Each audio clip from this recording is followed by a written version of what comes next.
Hello, boys and girls. This is Mrs. M, aka Mrs. Menino, Youth Services Librarian at the Detroit Public Library.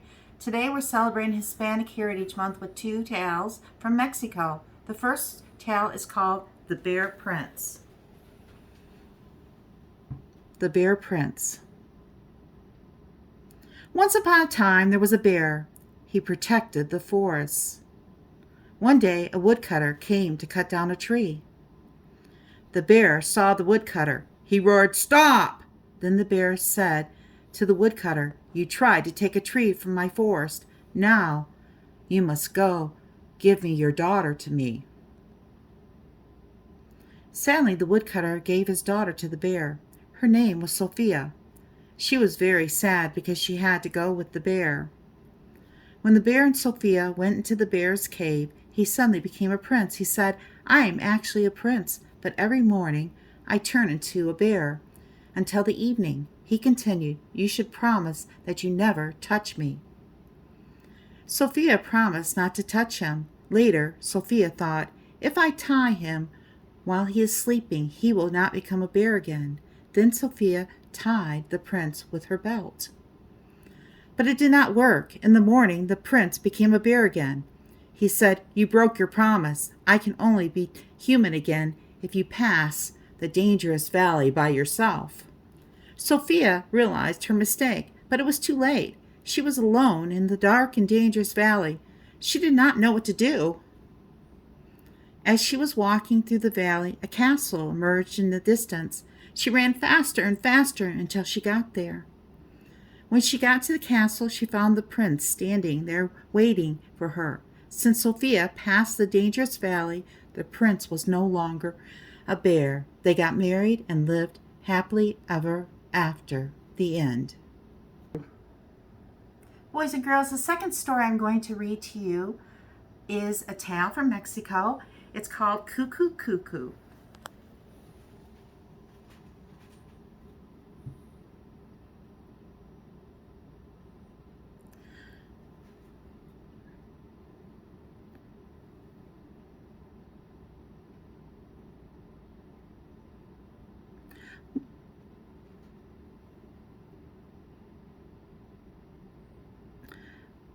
Cuckoo was a very beautiful bird. "She may be very beautiful," squawked the parrots, "but she's not very helpful. All she does is sing. Cuckoo, cuckoo, cuckoo sang all day and into the night. Cuckoo, cooed the doves, please stop singing, go to sleep. We have to collect the seeds for winter tomorrow. We need everyone to help." But the next morning, Cuckoo sang as she always did. All the other birds collected as many seeds as they could. They collected them from acorns and peppers, squash and tomatoes. Then they dropped them near the woods. Once they had finished their work, the birds fell asleep. Even wise old owl fell asleep. They were all so tired. Cuckoo was not pleased. She did not like it when no one listened to her singing.